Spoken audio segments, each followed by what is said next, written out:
السلام علیکم ورحمۃ اللہ وبرکاتہ۔ بسم اللہ والصلاة والسلام علی رسول اللہ وعلی آلہ وصحبہ ومن والا، اما بعد۔ اللہ تعالیٰ کی دی ہوئی نعمتوں میں سے ایک عظیم نعمت زندگی، وقت، یہ اللہ تعالیٰ کی بہت بڑی نعمت ہے۔ زندگی کے یہ قیمتی لمحات اگر اللہ تعالیٰ کے دین کے لیے صرف ہو جائیں، اللہ تعالیٰ کے دین کو سیکھنے میں، اس کے سمجھنے میں، اس کے فہم میں اگر یہ وقت انسان کا صرف ہو جائے تو اس سے بڑی سعادت، اس سے بڑی خوش نصیبی انسان کے لیے اور کوئی نہیں ہے۔ نبی کریم صلی اللہ علیہ وسلم کا فرمان ہے، جو علم کی تلاش میں نکلتا ہے اللہ تعالیٰ اس کے لیے جنت کا راستہ جو ہے وہ آسان فرما دیتے ہیں۔ اسی سلسلے کے لیے اور اسی سلسلے میں اپنا نام بھی شامل کرنے کے لیے آج ایک عظیم کام شروع کرنے جا رہے ہیں۔ اللہ تعالیٰ اس کو تسلسل کے ساتھ جاری رکھنے کی اللہ تعالیٰ ہمیں توفیق نصیب فرمائے، اور اللہ تعالیٰ اس کو سب کے لیے خیر، بھلائی، اور اللہ تعالیٰ اس کو رحمت کا، برکات کے حصول کا ذریعہ بنائے، آمین یا رب العالمین۔ حدیث کی ایک عظیم کتاب جو مدارس میں، ابتدائی کلاسز میں پڑھائی جاتی ہے بچوں کو دینی اور شرعی مسائل سے آگاہ کرنے کے لیے، اس کا نام ہے بلوغ المرام من ادلۃ الاحکام۔ حافظ ابن حجر عسقلانی رحمۃ اللہ علیہ کی یہ عظیم تصنیف ہے۔ انشاءاللہ ہم ہفتے کے اندر 5 دن ہر روز کی کچھ 1-2 احادیث، اس کے بارے میں کچھ چند باتیں آپ کے ساتھ شیئر کیا کریں گے، اس نیت سے کہ اللہ تعالیٰ اس کو میرے لیے، ہم سب کے لیے صدقہ جاریہ بنائے اور اسے ہماری نجات کا ذریعہ بنائے۔ یہ کتاب جس کا آغاز ہوتا ہے کتاب الطہارہ سے، پاکی حاصل کرنے کے مسائل، احکام، اس سے اس کا آغاز ہوتا ہے۔ بہت سارے علماء، محدثین، فقہاء نے اپنی کتابوں کا آغاز کتاب الطہارہ سے کیا ہے۔ اس کی کئی ایک وجوہات ہیں۔ پہلی وجہ تو یہ ہے کہ طہارت نماز کی سب سے زیادہ مؤثر کن شرط ہے۔ طہارت کے بغیر انسان کی نماز اللہ کی بارگاہ میں قبولیت کا درجہ حاصل نہیں کرتی۔ اس کے بغیر جو ہے انسان کی نماز مکمل نہیں ہے۔ اور طہارت یہ بدن سے نجاستوں کو اور ناپاکیوں کو دور کرنے کا نام ہے۔ اس کے بعد ہی عبادت اللہ تعالیٰ کی ہاں قبولیت کا درجہ جو ہے وہ اختیار کرتی ہے۔ اس طہارت کی اہمیت کیا ہے؟ اس طہارت کی اہمیت کے بارے میں سب سے پہلے اہمیت بیان کرنے سے پہلے طہارت کی لغوی اور اصطلاحی تعریف پر ایک نظر ڈالتے ہیں۔ طہارہ عربی زبان کا لفظ ہے جس کا لغوی معنی ہوتا ہے صفائی، ستھرائی، میل کچیل کو دور کرنا، خواہ وہ میل کچیل حسی ہو جیسے کہ پیشاب اور انسان کا جو فضلہ ہے وہ، یا معنوی ہو جیسے گناہوں کی میل کچیل، نافرمانیوں کی میل کچیل۔ طہارت کی اہل علم نے جو اصطلاحی تعریف کی ہے وہ یہ ہے ارتفاع الحدث و زوال الخبث، حدث کو دور کرنا اور خباثت کو زائل کرنا۔ اہل علم اس کی یہ تعریف کرتے ہیں۔ حدث اور خباثت کیا ہے؟ حدث سے مراد عمومی طور پہ وہ چیزیں ہوتی ہیں جو آنکھوں سے نظر نہیں آتی عموماً، جیسے انسان سے ہوا وغیرہ خارج ہو جاتی ہے تو انسان کے اعضاء جو ہوتے ہیں وہ نماز کے لیے، اس طرح انسان نماز نہیں پڑھ سکتا جب تک کہ ان کو صاف نہ کر لے۔ خباثت کا اطلاق عمومی طور پہ ایسی چیزوں کے ساتھ ہوتا ہے جو آنکھوں سے نظر آتی ہیں، پیشاب اور دیگر چیزیں جو ہیں۔ طہارت انسان کی بنیادی طور پہ اس کی 2 صورتیں ہوتی ہیں، ایک ہوتی ہے معنویہ اور ایک ہوتی ہے حسیہ۔ طہارت معنویہ کا مطلب کہ اپنے دل کو پاک کرنا کفر سے، شرک سے، نفاق سے، شکوک و شبہات سے، کینہ و حسد اور بغض وغیرہ سے، اس طرح کی بیماریوں سے اپنے دل کو پاک کر لینا اور اپنے دل کے اندر اللہ کی توحید کا مضمون پختہ کر لینا، اور دیگر جو عقائد ہوتے ہیں ان کا تعلق بھی اسی کے ساتھ ہوتا ہے کہ اپنے دل کے اندر ان چیزوں کو پختہ کیا جائے، اور جو اس کے منافی چیزیں ہیں ان سے اپنے دل کو پاک اور صاف کیا جائے۔ دوسری طہارت حسیہ، اس کو طہارت ظاہریہ بھی کہتے ہیں، یہ حدث اور نجاست دونوں چیزوں سے اپنے آپ کو صاف کرنے کا نام ہے۔ نجاست کا مطلب یہ ہوتا ہے کہ وضو، غسل اور تیمم جب انسان کا ختم ہو جائے تو اس کو حدث بھی کہہ لیتے ہیں اور اس کو نجاست حکمیہ بھی کہہ لیتے ہیں۔ فقہا اس کو نجاست حکمیہ کا نام بھی دیتے ہیں، اور اسی طرح فقہا جو ہیں وہ اس کو حدث بھی کہہ لیتے ہیں۔ اس کے بالمقابل نجاست حقیقیہ ہے، وہ ہے جو شرع اور عقل دونوں کے اعتبار سے نجس ہو اور دیکھنے میں بھی آنکھوں سے نظر آئے، جیسے پیشاب وغیرہ ہے انسان کا، یہ نجاست حقیقیہ ہے۔ اسی طرح جو نجاست عقل کی روح سے نجاست ہو اور دیکھنے میں بھی نہ آتی ہو، فقہا اس کو بھی اس کے اندر شامل کر لیتے ہیں، جیسے انسان سے ہوا وغیرہ کا خارج ہو جانا بھی اسی شکل میں آتا ہے۔ انسان کو جو حدث لاحق ہوتا ہے وہ دو طرح کا ہوتا ہے، جس کو آپ ناپاکی کہہ لیں آسان لفظوں میں۔ ناپاکی دو طرح کی ہوتی ہے، ایک ناپاکی وہ ہوتی ہے جس سے انسان پر وضو لازم ہوتا ہے، وہ ناپاکی انسان پر وضو کو لازم کرتی ہے، اس حالت میں انسان نماز نہیں پڑھ سکتا، اس حالت میں انسان جمہور کے قول کے مطابق بیت اللہ کا طواف نہیں کر سکتا۔ وہ ہے جو ہوا کے نکلنے سے، بول و براز سے آتی ہے۔ دوسری ہے حد سے اکبر، ایسی نجاست جو انسان کے اوپر غسل کو لازم کر دیتی ہے، جب تک انسان غسل نہیں کرتا اس وقت تک وہ پھر پاک نہیں ہوتا۔ طہارت کی اہمیت کی اگر بات کی جائے تو اس کی اہمیت کا اندازہ اس بات سے لگا سکتے ہیں کہ رسول اللہ صلی اللہ علیہ وسلم کا فرمان ہے، لا تقبل صلاة من احدث حتى يتوضأ، صحیح بخاری کی روایت ہے، جو شخص وضو نہیں کرتا اس کی نماز اللہ کی بارگاہ میں قبول نہیں کی جاتی ہے۔ طہارت کے اندر اگر نقص رہ جائے، کمی رہ جائے، کوتاہی رہ جائے تو یہ اللہ تعالیٰ کے ہاں قبر کے عذاب کا سبب بن جاتا ہے، جیسے کہ صحیح بخاری کی روایت ہے، عبداللہ ابن عباس اس کے راوی ہیں۔ نبی علیہ السلام ایک باغ کے پاس سے گزر رہے تھے تو وہاں آپ نے سنا کہ دو لوگوں کو قبر میں عذاب دیا جا رہا ہے، تو آپ نے فرمایا وما يعذبان فی کبیر، ان کو کسی ایسے گناہ میں عذاب نہیں ہو رہا جس سے بچنا کوئی محال تھا یا مشکل تھا، انسان تھوڑی سی کوشش کر کے بھی اس گناہ سے بچ سکتا تھا۔ ان میں سے ایک انسان وہ ہے لا یستتر من بولی، جو اپنے پیشاب کے چھینٹوں سے اپنے آپ کو بچاتا نہیں تھا۔ ایک روایت میں لا یستنزع عن البول، اور ایک روایت میں لا یستبرئ من بولی، یہ پیشاب سے صفائی اچھی طرح نہیں کرتا تھا جس کی وجہ سے اس کو قبر میں عذاب دیا جا رہا ہے۔ اور دوسری روایت جو کہ سلسلہ صحیحہ کی ہے، نبی کریم صلی اللہ علیہ وسلم فرماتے ہیں ایک شخص کے بارے میں حکم دیا گیا کہ اس کو قبر میں 100 کوڑے مارے جائیں۔ اس نے اللہ تعالیٰ سے ریکویسٹ کی، منت سماجت کی، کوڑے کم ہوتے ہوتے ہوتے آخر کہا گیا کہ ایک کوڑا تمہیں لگنا ہی لگنا ہے۔ تو وہ کیا کوڑا ہے جی؟ کوڑا اس کو مارا گیا، اس کی قبر آگ سے بھر گئی۔ جب وہ کچھ وقفہ ہوا، کچھ اس کو وقفہ ملا، تو اس نے پوچھا کہ میرا وہ کون سا جرم ہے جس کی بنا پر یہ کوڑا مجھے مارا گیا ہے، جس جرم کی معافی نہیں ملی؟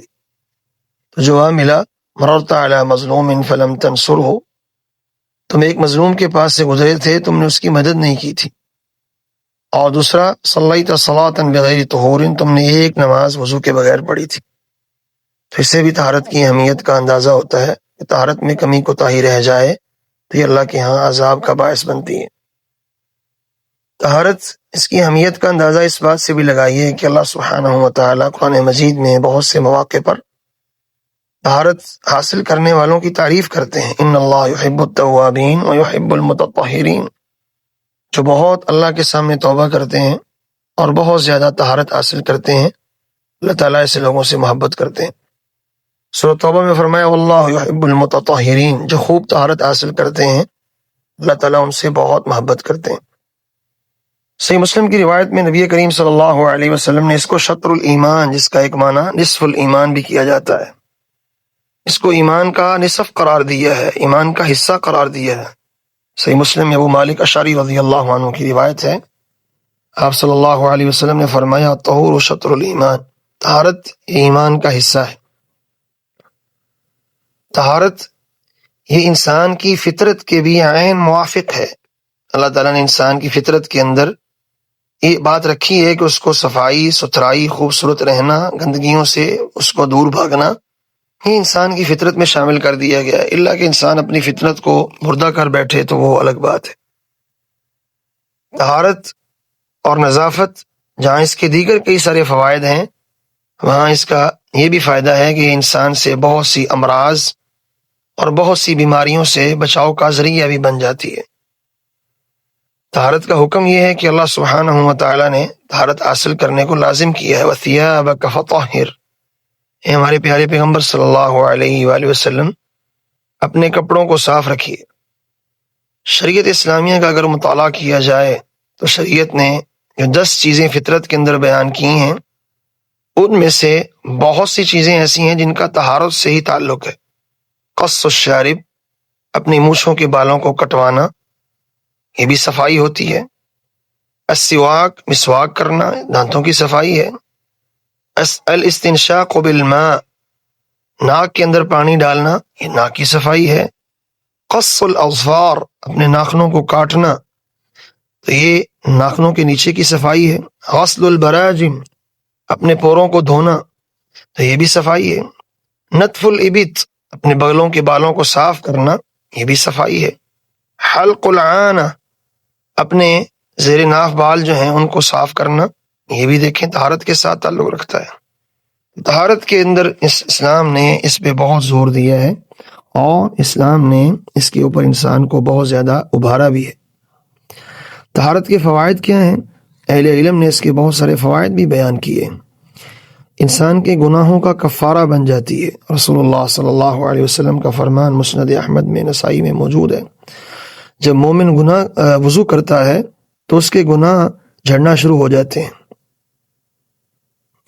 ہاتھ دھوتا ہے تو ہاتھوں کے گناہ صاف ہوتے ہیں، کلی کرتا ہے زبان کے صاف ہوتے ہیں، ناک میں پانی ڈال کے جھاڑتا ہے تو ناک کے صاف ہوتے ہیں، چہرہ دھوتا ہے تو چہرے کے صاف ہوتے ہیں، ہاتھ دھوتا ہے، پاؤں دھوتا ہے، سب جگہوں سے طہارت حاصل کرنے کی وجہ سے اللہ تعالیٰ انسان کے گناہ جو ہیں وہ معاف کر دیتے ہیں۔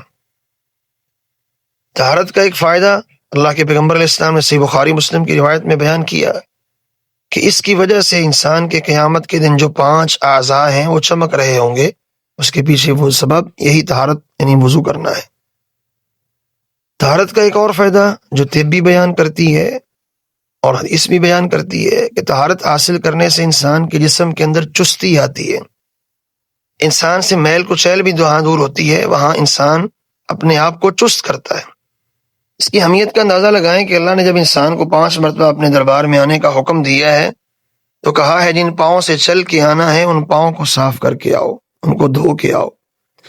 جو ہاتھ میرے سامنے باندھنے ہیں ان ہاتھوں کو بھی صاف کر کے آ۔ جس زبان سے میرے ساتھ بات کرنی ہے، نماز میں اللہ سے باتیں ہم کرتے ہیں، اس زبان کو بھی جو ہے وہ دھو کے آ اور صاف کر کے آ، کلی کر کے آ، اور بہتر ہے کہ مسواک کر کے آ۔ جو چہرہ میرے سامنے لے کے آنا ہے اس چہرے کو بھی یہ صاف کر کے آ، اس چہروں کو بھی دھو کے آ۔ تو اس سے بھی طہارت کی اہمیت اور اس کی عظمت کا اندازہ ہمارے سامنے خوب واضح ہوتا ہے۔ طہارت یہ مومن کا بہترین ہتھیار بھی ہے۔ عمر رضی اللہ تعالیٰ عنہ کہا کرتے تھے ان الوضوء الصالح یطرد عنک الشیطان، جب آپ سنت کے مطابق وضو کرتے ہیں تو یہ آپ سے شیطان کو بھگا دیتا ہے۔ اسی لیے رسول اللہ صلی اللہ علیہ وسلم نے فرمایا تھا جو شخص رات کو باوضو ہو کے سوتا ہے اس کے بستر کے اندر فرشتہ رات گزارتا ہے اور اس کے لیے دعا بھی کرتا ہے۔ تو یہ طہارت ہے سب کچھ۔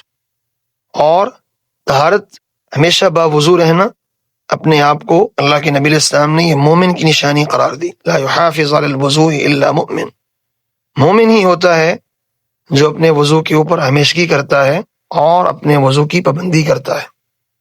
رسول اللہ صلی اللہ علیہ وسلم نے اسی طہارت کے متعلق فرمایا تھا جو انسان سنت کے مطابق وضو کر کے کلمہ توحید پڑھ لیتا ہے اس کے لیے جنت کے 8 دروازے کھول دیے جاتے ہیں۔ اس کے اندر پہلے طہارت ہے، پھر یہ دعا ہے۔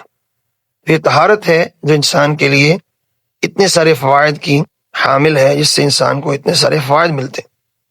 طہارت حاصل کرنا انسان کے درجات کو بلند کرتا ہے۔ صحیح مسلم میں روایت ہے، رسول اللہ صلی اللہ علیہ وسلم نے فرمایا، کیا میں تمہیں وہ عمل نہ بتاؤں ما یمحو اللہ بہ الخطایا ویرفع بہ الدرجات، جس کے ذریعے اللہ گناہوں کو مٹاتے ہیں، درجات کو بلند کرتے ہیں۔ صحابہ کرام نے کہا ضرور۔ فرمایا اسباغ الوضوء علی المکاری، دل نہ کر رہا ہو تو پھر بھی انسان خوبصورت وضو بنا لے تو یہ انسان کے درجات کو بھی بلند کرتا ہے اور انسان کے گناہوں کو بھی معاف کرواتا ہے۔ طہارت کی اہمیت کا اندازہ لگائیے کہ طہارت اگر انسان اپنے گھر سے کر کے مسجد میں آ جائے نماز پڑھنے کے لیے تو اللہ کے حبیب علیہ الصلوۃ والسلام نے فرمایا زائر اللہ، وہ اللہ کا مہمان ہوتا ہے۔ اور دوسری حدیث میں یہ فرمایا جو فرض نماز پڑھنے کے لیے گھر سے باوضو ہو کے آتا ہے اجرہ کاجر الحاج المحرم، اللہ تعالیٰ اس کو احرام باندھنے والے حاجی کے برابر جو ہیں وہ ثواب عطا فرماتے ہیں۔ تو یہ طہارت کی وہ فضائل، وہ فوائد ہیں جو آپ نے سماعت فرمائے۔ طہارت اس کی اقسام بھی بہت ساری ہیں۔ ایک طہارت وہ ہے جو شریعت نے ہمیں ہر روز کرنے کا حکم دیا اور 5 بار کرنے کا حکم دیا۔ وہ طہارت ہے جو نماز کے لیے ہم وضو کی شکل میں کرتے ہیں، یہ ہمیں روزانہ کرنی ہے، ایک دن میں 5 بار کرنی ہے۔ طہارت پہ زور دینے کے لیے شریعت نے ایک طہارت ہفتہ وار بھی مقرر کی ہے۔ نبی کریم صلی اللہ علیہ وسلم فرماتے ہیں مسلمان پر یہ ثابت ہے، یہ حق ہے کہ 7 دنوں میں سے ایک دن کے اندر وہ اپنا سر بھی دھوئے اور اپنا جسم بھی دھوئے، یعنی جمعے کے دن اس کے اوپر یہ حق بنتا ہے کہ اس کو چاہیے کہ وہ اپنا جسم بھی دھوئے اور اپنا سر بھی اچھی طرح دھوئے۔ یہ بھی طہارت حاصل کرنے کے لیے ہی رسول اللہ صلی اللہ علیہ وسلم نے فرمایا۔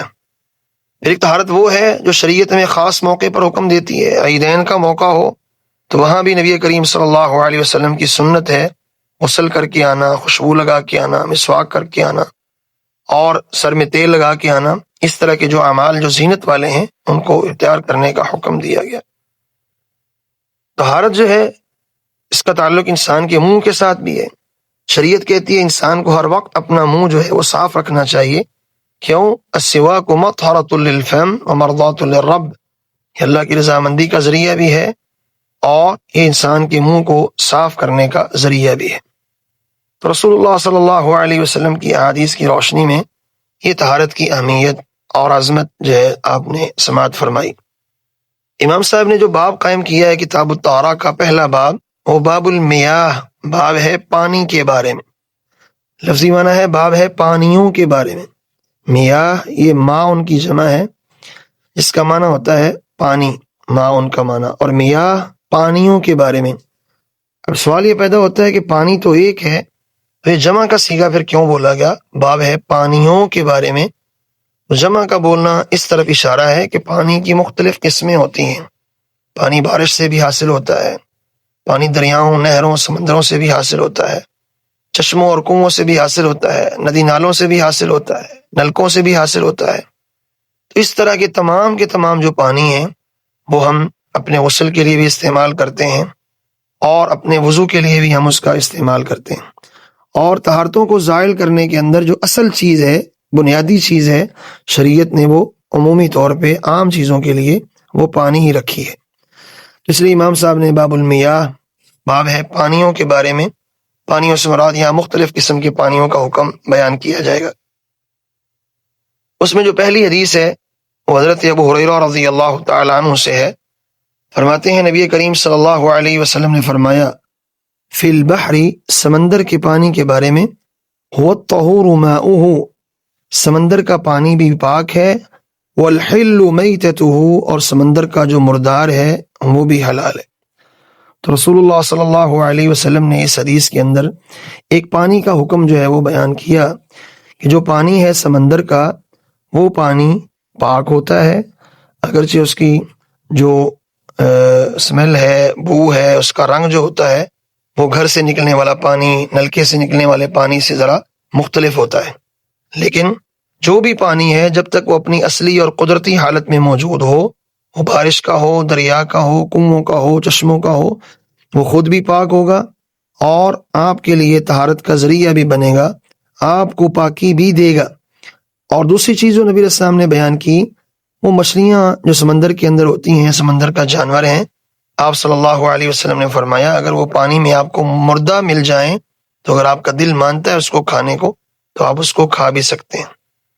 اس حدیث کے اندر نبی کریم صلی اللہ علیہ وآلہ وسلم نے پانی کا حکم بیان کیا جس کا تعلق دریا اور سمندر کے ساتھ ہے کہ اس کا پانی جو ہے وہ پاک ہے، اور دوسری بات یہ بیان کی کہ دریا اور سمندر کی سب مچھلیاں جو ہیں ساری کی ساری حلال ہیں، اگر وہ انسان کو مردہ حالت میں مل جاتی ہیں تو اگر انسان کا دل مانے اس کو کھانے کے لیے تو وہ اس کو شرعی طور پہ کھا سکتا ہے، شرعی طور پہ اس کا استعمال کر سکتا ہے۔ اللہ تعالیٰ سے دعا ہے اللہ تعالیٰ ہمیں قرآن و حدیث کو صحیح معنوں میں سمجھنے اور اس کے مطابق عمل کرنے کی توفیق عطا فرمائے۔ السلام علیکم ورحمۃ اللہ وبرکاتہ۔